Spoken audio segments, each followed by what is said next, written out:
నడచుట మన నడక ఏ విధంగా ఉండాలి అని మనం జ్ఞాపకం చేసుకున్నట్టయితే ఆ పాత నిబంధనల గ్రంథంలో మనం గమనించినట్టయితే నోవహు దేవునితో నడిచినాడు. ఆదికాండం 5:22 దేవునితో నడిచినాడు. ఆ తర్వాత అదే పుస్తకం 6:9లో నోవహు దేవునితో కూడా నడిచాడు. అబ్రహాము దేవునితో కూడా నడిచాడు.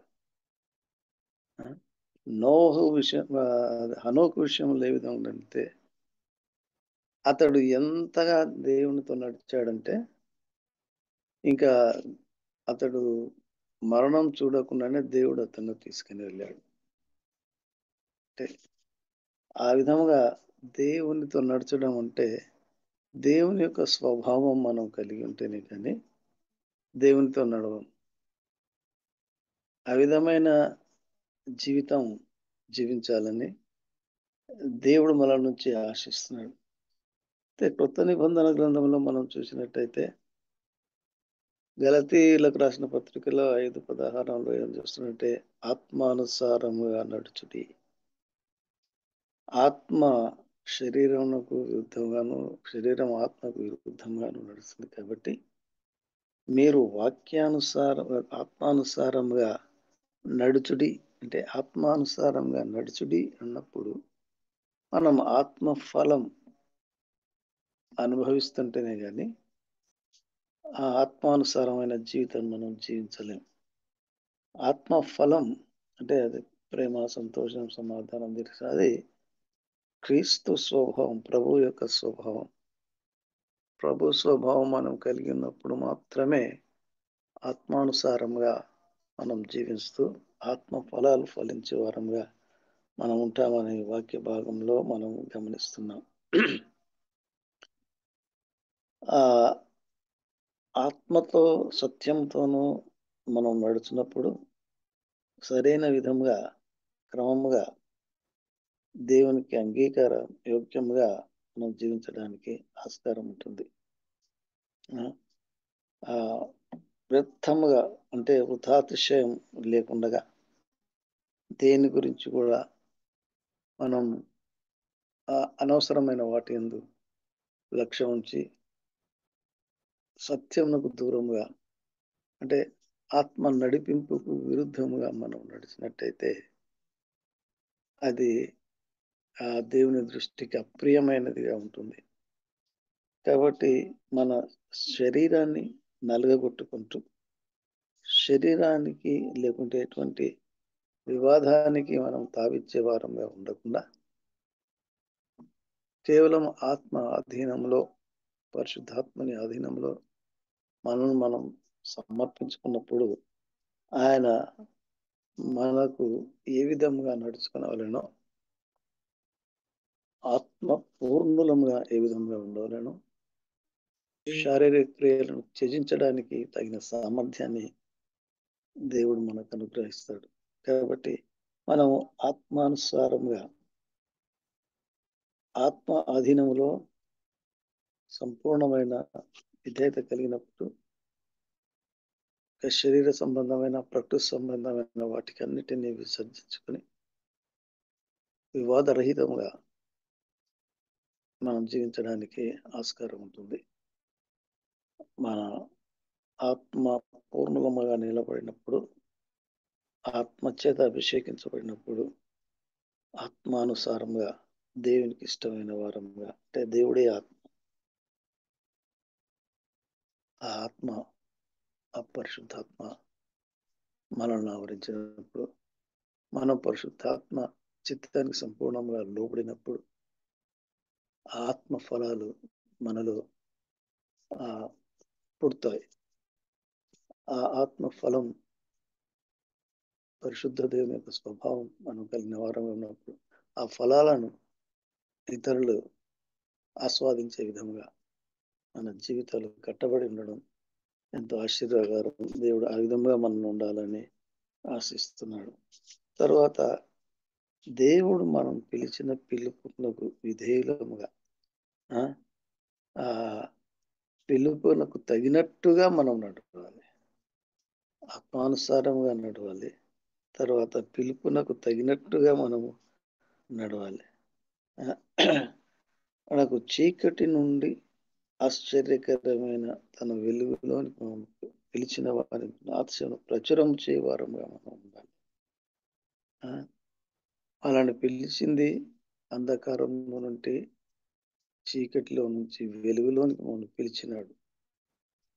కాబట్టి ఆయన పిలుపునకు తగినట్టుగా అంటే అంధకార సంబంధమైన క్రియలన్నిటిని విసర్జించాలి. శరీర సంబంధమైన క్రియలన్నిటిని విడిచిపెట్టాలి.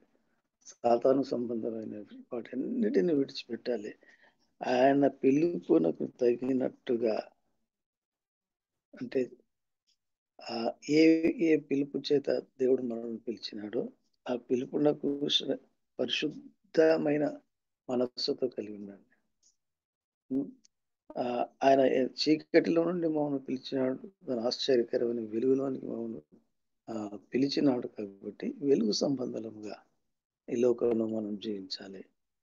చీకటికి వెలుగుతో సంబంధం లేదు.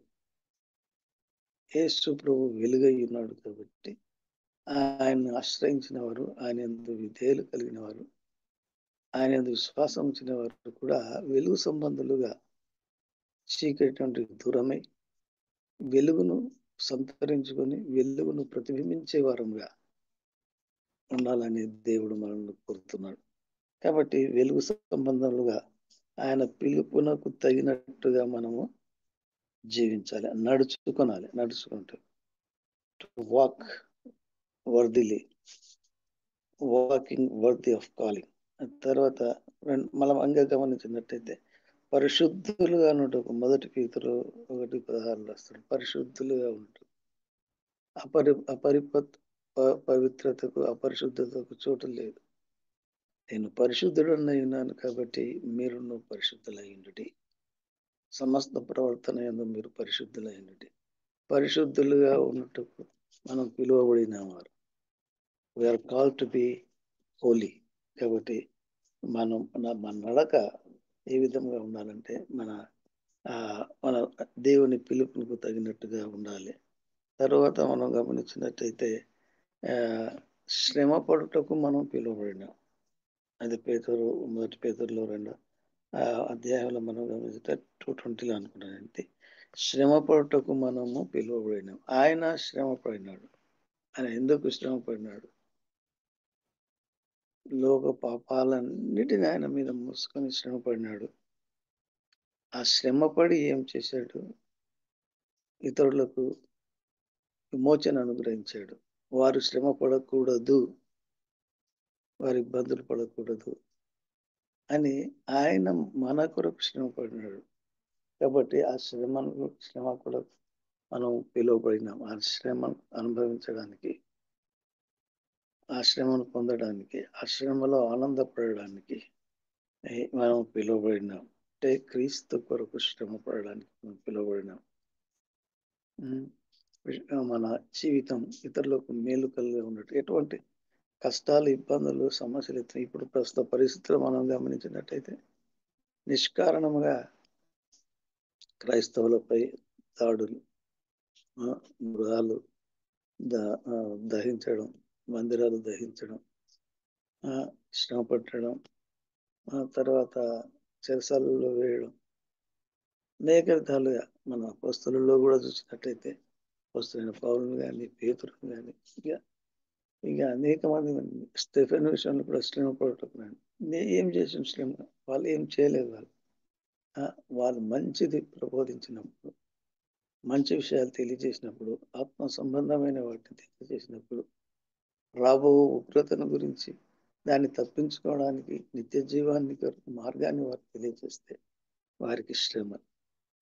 మనం కూడా ఆ విధమైన శ్రమ పడడానికే మనం పిలువబడినాం. కానీ మనం ఈ వాక్యాన్ని లేకపోతే ప్రకటించడం కానీ దేవుని ప్రేమను పంచడానికి మనకెందుకు లేదు మనం అనుకుంటే దానికి కాదు మనం పిలవలేదు. మనం సేఫ్ సైడ్ ఇట్లా కూర్చుంటే సేఫ్ సైడ్ అంటున్నాం. అది కాదు దేవుడు మనం పిలిచింది. శ్రమ పడుటకు మనం పిలిచినాం కాబట్టి దానికి మనం సంసిద్ధముగా ఉండాలి ఆయన పిలుపునకు తగినట్టుగా మనం నడిచేది. తర్వాత రోమాపత్రిక 3:8-21 కనుక చూసినట్టే మేలు చేత కీడును జయించడానికి మనం పిలువబడినాం. మనం మేలు చేయాలి, కీడును జయించాలి. ఆ తర్వాత ఒకటి మొదటి అదే పేతురు 3:9 అంటే ఆశీర్వాదమునకు వారసులగుటకు మీరు పిలువబడితిరి. మనం పిలువబడినాం ఎందుకంటే ఆశీర్వాదానికి వారసులగుటకు పిలువబడినాం కాబట్టి కీడుకు ప్రతి కీడు ఎవరికి చేయకుండా దూషణకు ప్రతి దూషణ ఏది చేయకుండా నేను హింసించే వారి కొరకు ప్రార్థన చేయడి మేము దూషించే వారిని దీవించడని సెలవిస్తాడు దేవుడు. కాబట్టి తండ్రి మనం ఏ విధంగా ఎందుకు పిలువబడినామంటే ఆశీర్వాదానికి కారకులుగా ఉండటకు మనం పిలువబడినాం. దాంతో మొదట మనం చూసినట్టు ఆత్మానుసారముగా జీవించడానికి మనం పిలువబడినాం.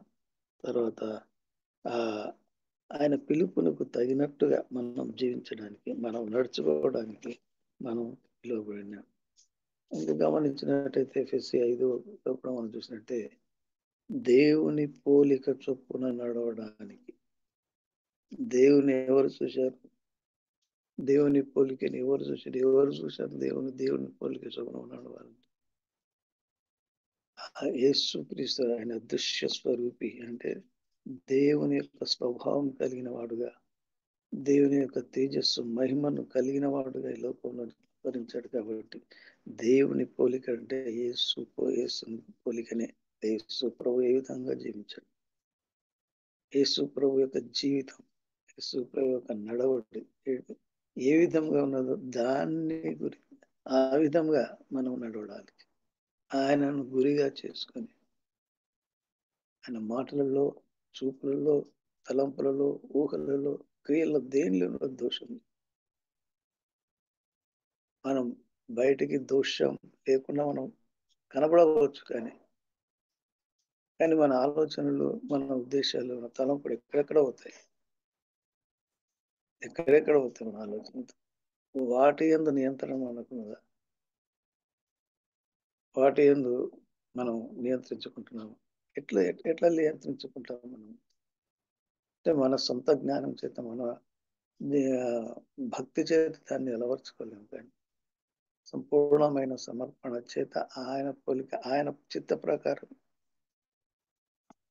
జ్ఞానం కొదువుగా ఉంటే దేవుని అడుగు అంటున్నాడు. ఆ జ్ఞానం దేవుడు పై నుండి వచ్చే జ్ఞానాన్ని బట్టి పొందుకుంటేనే కానీ మనం ఆ విధమైన జీవితం జీవించలేము. కాబట్టి మీరు క్రీస్తుని పోలినట్టుని అనుకుంటారు. అదే విధంగా అంత భక్తి పారవశ్యంలోనికి వెళ్ళిన అవసరమైన పౌలు అంటాడు కూడా, నేను క్రీస్తు పోలి నడుచుకున్నట్టుగా మీరు నన్ను పోలి నడుచుకోండి. నేను క్రీస్తును పోలి నడుచుకుంటున్నాను. ఆయన ఏ విధంగా జీవించాడు, ఆయన ఏ విధంగా శ్రమపడ్డాడు,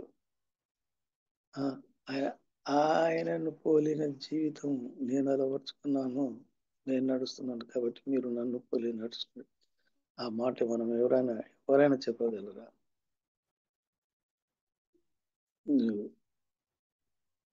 దేవుని పోలిన నడక మనం అలవర్చుకున్నాం. ఇంకో విషయం మనం గమనిస్తే ప్రేమ కలిగి నడుచుకున్నాలి. మనం ఈ దినాల్లో ప్రేమ విశ్వాసాల్లో, సంఘాలలో, బాలలో కరవబడినది. ఇది అపవాది కార్యం. అంటే అపవాది మనం చోటిస్తున్నాం కాబట్టి మనలో ప్రేమ లేదు. క్రైస్తవ విశ్వాస జీవితానికి కానీ ప్రాముఖ్యమైనది మొట్టమొదటిది ప్రేమనే. ఎందుకంటే దేవుడే ప్రేమ. ఆయన మనల్ని ప్రేమిస్తున్నాడు కాబట్టి, లోకాన్ని ప్రేమించినాడు కాబట్టి, లోకం నాశనం కాకుండా, అపవాది ఆధీనంలో ఉండి నిత్య నాశనం గురి కాకుండా తన కుమారుని పంపాడు. తను మనల్ని ప్రేమిస్తున్నాడు కాబట్టి తన కుమారుని పంపి మనల్ని రక్షించడానికి, పాపంలో కూరుకుపోయిన వారిని తనతో సమాధానపరచుటకు, పరిశుద్ధపరచుటకు దేవుని కుమారుడు యేసుక్రీస్తుని లోకానికి పంపాడు. అంటే దేవుని దృష్టిలో పాపి విలువ ఎంతగా ఉన్నదంటే తన కుమారుణ్ణి కూడా బలిగా అర్పించడు, బలియాగం చేయడానికి కూడా ఇష్టపడినాడు. అటువంటి ప్రేమ, అది అగాపే ప్రేమ. ప్రేమ మనల్ని ప్రేమించిన వారిని మనం ప్రేమిస్తే దాంట్లో ఏమి లేదు. దేవుడు అంటాడు, మీరు మేము ప్రేమించే వారిని మీరు ప్రేమించిన దాంట్లో గొప్పతనం లేదు. కానీ మిమ్మల్ని హింసించేవారు, మిమ్మల్ని ద్వేషించేవారు, మీకు విరుద్ధంగా మాట్లాడేవారు, మీ యొక్క ఆ, ఉమ్, గౌరవాన్ని దిగజార్చే వారిని ప్రేమించాలి. ఇది చాలా కష్టకరమైన విషయం. మనం సొంత వారిని కూడా ప్రేమించలేం. Get irritated easy. తొందరగా మనం దీనికి అయిపోయి ఆ అన్నరాని మాటలు అనుకుంటూ ఏదో చేసుకొనిపిస్తుంటాం. అప్పుడు ఏమవుతుంది? ప్రేమ వెళ్ళిపోతుంది. ఆ ప్రేమను తిరిగి పొందుకోవాలి. మనం సొంత వారినే మనం ప్రేమించలేనప్పుడు మనకు విరుద్ధంగా పనిచేసే వారిని ఏ విధంగా ప్రేమిస్తాం? అది క్రీస్తు ప్రేమ మనలో ఉంటేనే కానీ మనం ప్రేమించలేం. ఆ ప్రేమలో ఉండడం, ప్రేమ కలిగి ఉండడం, ప్రేమలో కొనసాగడం, ఇంకా దట్స్ ఎ గ్రేట్ థింగ్. ఆ ప్రేమలో కొనసాగడం, అటువంటి స్వభావం ఆ కంటిన్యూగా కలిగి ఉండడం గొప్ప విషయమే. మనం ఇట్లా ప్రేమించాలంటే నిష్కపటమైనదిగా ఉండాలి. మన ప్రేమ ఏ విధంగా ఉండాలంటే నిష్కపటమైనది, కపటం లేనిదిగా ఉండాలి. ఎదుట ఒక ఒక విధంగా ఉండి అంతరంగంలో మరి ఒక విధంగా ఉండకూడదు. ఇది సాధారణంగా మనం కొందరితో మాట్లాడేటప్పుడు ఒక థర్డ్ వ్యక్తిని గురించి మనం కొంచెం అగ్రెసివ్గా కానీ లేకుంటే అతన్ని గురించి కానీ చెడుగా మాట్లాడడం సహజం. కానీ అట్లా ఉండకూడదు. కపటమైన ప్రేమ ఉండకూడదు. ఆ ప్రేమ, మన ప్రేమ ఎట్లా ఉండాలంటే వాడు మన విరోధి ఎవడైనా కానీ ఎంత తప్పు చేసినా కానీ, అతిక్రమం చేసినా కానీ ఆ ప్రేమను కప్పాలని అంటున్నాడు. ప్రేమ అనేక దోషములను కప్పు అంటాడు మొదటి అధ్యాయం. దోషాలను కూడా మన తప్పిదాలేమో మనం ఒప్పుకోవాలి, బహిర్గతం చేసుకున్నాం. తప్పిదాలు మాత్రం మనం కప్పివేయాలని, కానీ దానికి విరుద్ధంగా మనం చేస్తాం. మన మన మన దోషాలు మనం కప్పుకుంటాం, ఇతర దోషాలు బయటకు ఎత్తాం. ఇది ఈ విధంగా ఉండకూడదు. ఆ నిష్కపటమైన ప్రేమ కలిగి నడుచుకోవాలి. ఆ ప్రేమ ద్వారా ఇతరులు మనం దేవుని సన్నిధికి ఆకర్షించే వారంగా ఉంటామనే విషయాన్ని మనం జ్ఞాపకం చేసుకుంటున్నాం. ఇంకో విషయం మనం చూస్తుంటే మనం వెలుగు సంబంధుల వలె నడుచుకునేవాలి. వెలుగు ఆ, ఆ వెలుగు ఎక్కడ ఉంటుందో చీకటి ఎక్కడ ఉండదు. దేవుని వెలుగులో, దేవునిలో ఏముందంటే వెలుగు ఉంది, ప్రేమ ఉంది. ఆయన వాక్యములో మనం ద్వారా మనం నడుచుకోవాలి. వెలుగు సంబంధుల వలె మనం నడుచుకోవాలి. మొదటిగా మనం గమనించినట్టయితే ఆత్మానుసారంగా నడుచుకోవాలి. ఆ తర్వాత ఆయన పిలుపునకు తగినట్టుగా మనం నడుచుకోవాలి. దేవుని పోలికలో కూడా మనం నడుచుకోవాలి. ప్రేమ కలిగి నడుచుకోవాలి. వెలుగు సంబంధంగా వెలుగును ప్రతిబింబించే వారంగా మన ప్రవర్తన, మన జీవితాన్ని బట్టి ఆ ఇతరులు వెలుగులోనికి ఆకర్షించే విధంగా దేవునికి ప్రీతిపరంగా మనం నడుచుకోవాలి. అంటే దేవుడే ప్రభు అంటాడు, నేనే వెలుగును అంటున్నాడు. కాబట్టి వెలుగు ఆయననే, వాక్యం ఆయన్ని, ప్రేమ ఆయన. నేను ప్రేమ అయినాను అంటున్నాడు, వాక్యం అని అంటున్నాడు, వెలుగును అంటున్నాడు. కాబట్టి అటువంటి వెలుగు సంబంధమైన జీవితం మనం జీవించాలని మనం వాక్యం ద్వారా మనం హెచ్చరింపబడుతున్నాం. ఆ ఇంకొక విషయం చూసినట్టయితే ఏంటంటే అజ్ఞానుల వలె కాక, ఎఫ్సి పత్రిక 5:15 ఉంటాడు, అజ్ఞానుల వలె కాక జ్ఞానుల వలె నడుచుకున్నాను. జ్ఞానంలో నడుచుకోవాలి. అజ్ఞానులు వలె కాక జ్ఞానులు అంటే జ్ఞానం ఎక్కడి నుంచి మనకు వస్తుంది? దేవుని దగ్గరనే వస్తుంది, దేవుని నుండే వస్తుంది. పైనుండి వచ్చే జ్ఞానం అది ఆ జ్ఞానాన్ని, పరలోక సంబంధమైన జ్ఞానాన్ని మనం అలవరుచుకుంటే ద్వారా ఆ ఆ అజ్ఞానుల వలె కాక, అంటే ఈ లోక సంబంధమైన జ్ఞానం కాదు, పరిశుద్ధ దేవుని గురించిన జ్ఞానం మనం కలిగి ఉండటం ద్వారా, ఆ జ్ఞానం ద్వారా దేవుని మహిమపరుస్తూ మన జీవితాన్ని సరైన విధంలో నడుచుకోవడానికి ఆస్కారం ఉంటుంది. కాబట్టి ఈ సందర్భంలో మనం ఈ యొక్క వాక్య భాగాన్ని బట్టి మనం హెచ్చరింపబడతాం. మనం ఏ విధంగా నడుచుకుంటున్నాం, హౌ ఈజ్ అవర్ లైఫ్, మన జీవితం ఏ విధంగా ఉంది, మన నడవడి, మన నడక ఏ విధంగా ఉంటుంది. హనోకు దేవునితో కూడా నడిచాడు 300 సంవత్సరం, అంటే ఆయనతో ఇంటిమేట్ గా నడిచాడు. ఆ, దేవుడు అతన్ని తీసుకుని పోయాడు. ఆ ఆ విధంగానే నోవహు నడిచాడు, అబ్రహాము నడిచాడు, ఆ భక్తులు నడిచాడు, యథార్థమైన జీవితం జీవించాడు, దేవునితో నడిచాడు, కష్టాలు అనుభవించినాడు. యోబు జీవితంలో కూడా అనేక శ్రమలు అనుభవించాడు, కానీ ఆ శ్రమలన్నిటి నుంచి దేవుడు తప్పించాడు. అంటే ఆ కష్ట సమయంలో కూడా, ఇబ్బందికరమైన పరిస్థితుల్లో కూడా ఆ మన జీవితం, మన నడవడి దేవుని దృష్టికి ప్రీతిపాత్రంగా ఉండటం ద్వారా దేవుడు మనం కోరుకున్న దానికంటే, మనం ఆశించిన దానికంటే ఉన్నతమైనది, గొప్ప దీవెనల చేత మనం నింపుతాడు. ప్రాముఖ్యంగా ఇతరులను అజ్ఞానాంధకారంలో, పాపాంధకారంలో కూరుకుపోయి నిత్య నాశనం గురవుతున్న వారిని మన జీవితం ద్వారా దే దేవుని వైపు మళ్లించడానికి, ఆకర్షించడానికి ఒక సాధనముగా మనల్ని దేవుడు వాడుకోనాలని ఆశిస్తున్నాడు. కాబట్టి మన ప్రవర్తన, మన నడవడి ఆ విధంగా దేవునికి ప్రీతిపాత్రకంగా ఉండడానికి దేవుడు మనందరికీ తన ఆత్మ జ్ఞానాన్ని ప్రసాదించాలని ఆ ఆకాంక్షిస్తూ, ప్రార్థిస్తూ, దేవుడు ఈ మాటలను తన మహిమాన్వితమై వాడుకొనుగాక.